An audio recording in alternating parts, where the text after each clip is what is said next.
বিসমিল্লাহির রহমানির রহিম। আসসালামু আলাইকুম। কেমন আছেন আপনারা সবাই? আলহামদুলিল্লাহ আমি ভালো আছি।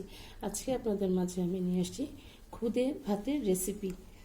তো এখন যেহেতু শীতকাল, এখন ভর্তা ভর্তি দিয়ে খুদের ভাত খেতে অসাধারণ মজা লাগে। তো আজকে আপনাদেরকে সেভাবে আমি রান্না করে দেখাবো। এখানে খুদের ভাত রান্না করতে যা যা লাগবে, এখানে আমার 1 কেজি চালের খুদ নেওয়া আছে। এটাকে ভালোভাবে আমি ধুয়ে নিয়েছি। ভালোভাবে ধুয়ে না নিলে অনেক সময় ভালো লাগে। আপনারা অবশ্যই বাজার থেকে যখন নিয়ে আসবেন ভালোভাবে ধুয়ে নেবেন। এই যে দেখুন, এরকম মিহি খুদের চাল প্রায় 2 রকম হয়। একটা হয় ভাতের, একটা হয় পোলার চাল। আমি পোলার চালটা নিয়েছি, আপনারা চাইলে ভাতের চালটা দিয়েও করে নিতে পারেন। তার সাথে লাগবে এখানে স্বাদমতো লবণ এবং আদা রসুন বাটা আছে আমার এখানে 1.5 চামচ পরিমাণ এখানে। আর লাগবে এখানে বেশি করে পেঁয়াজ কুচি নেওয়া আছে। এখানে পেঁয়াজটা বেশি করে দেওয়ার চেষ্টা করবেন, তাহলে খেতে ভালো লাগে। এরকম মোটা মোটা করে আমি কেটে নিয়েছি পেঁয়াজগুলোকে। শুকনো মরিচ এরকম ভেঙে রেখেছি, আর কাঁচামরিচও এভাবে ভেঙে রেখেছি। তাহলে চলুন আপনাদেরকে খুদের ভাতটা রান্না করে আমরা দেখাই। এখন আমি চুলোর কাছে চলে আসছি। আমি কিছু পরিমাণ তেলের মধ্যে দিয়ে দিয়েছি। এখন সেই তেলের মধ্যে আমি যে শুকনো মরিচটা আছে সেটা আগে দিয়ে দিব। বিসমিল্লাহির রহমানির রহিম।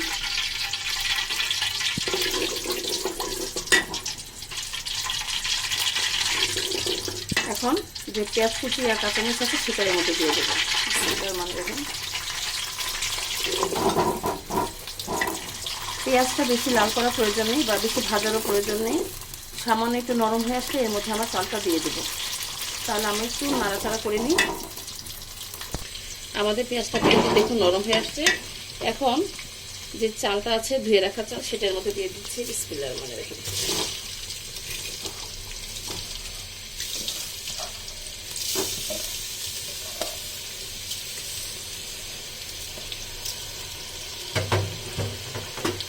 আমাদের যে আদা রসুন বাটা আছে আর লবণ আছে সেটা এর মধ্যে দিয়ে দিচ্ছি। আপনারা চালের অনুমান করে আদা রসুনটা আর লবণটা অ্যাড করে নেবেন। এখন এটাকে হালকা করে নেড়ে তারপরে এর মধ্যে আমরা পানিটা অ্যাড করে দেব। চালটা হালকা একটু ভেজে নেব। আমাদের চুলার আঁচটা এখন বাড়ানো আছে। এই পর্যায়ে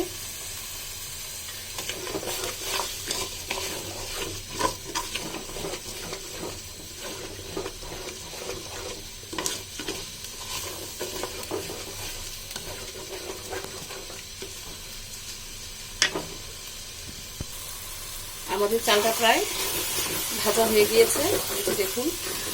এখন এই পর্যায়ে আমি পানি অ্যাড করে দেব। এর সাথে আমি গরম পানি দিচ্ছি, আপনারা অবশ্যই গরম পানিটা দেবেন, তাহলে চালটা সুন্দর হয়ে সেদ্ধ হয়ে যায়।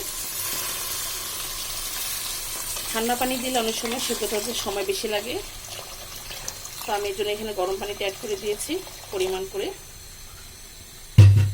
এখন এটাকে আমরা ভালোভাবে নেড়ে দেব।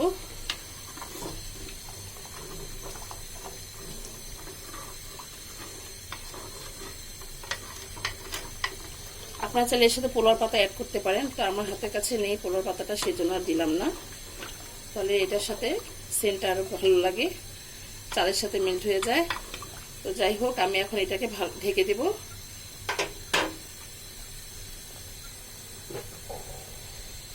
ঢেকে দিচ্ছি। তাহলে আমরা বলক আসা পর্যন্ত অপেক্ষা করি। এখন আমি চুলোর কাছে চলে আসলাম। আমাদের চালটা প্রায় বলক চলে আসছে, দেখুন। এখন আমরা চুলার আঁচটা মিডিয়াম করে দেবো, একটু নাড়াচাড়া করে যেন চালটা সেদ্ধ হয়ে যায়। এখন আমরা এটাকে আবার ঢেকে দেব। ঢেকে আমরা আঁচটাকে একদম মিডিয়াম করে দিব যেন এটা রান্নাটা সুন্দরভাবে হয়ে যায়। তাহলে আমরা কিছুক্ষণ পর ফিরে আসি। আমরা এখন ঢাকনাটা খুলব। আমি অফ ক্যামেরায় আমি এই খুঁটটাকে একবার নেড়ে দিয়েছিলাম, এই যে দেখুন, যেন নিচে দিয়ে লেগে না যায়, সেজন্য নাড়া দিয়ে দিয়েছিলাম। আমাদের চালটা আর কিছুক্ষণ রাখতে হবে, যেহেতু সামান্য একটু শক্ত আছে সেজন্য। এখন এটাকে আমরা দমে রেখে দিয়েছি, তার কিছুক্ষণ আমাদের অপেক্ষা করা লাগবে। আর আমাদের লবণটা সবভাবে পারফেক্ট হয়েছে দেওয়া, তাহলে আমরা কিছু সময় অপেক্ষা করি। আমরা আবার ফিরে আসলাম।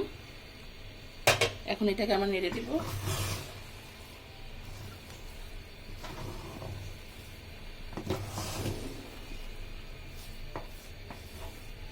আমরা এটাকে একটু দেখতে চাই, চেক করে যে হয়েছে কিনা। এই যে দেখুন, গলে গিয়েছে চালটা।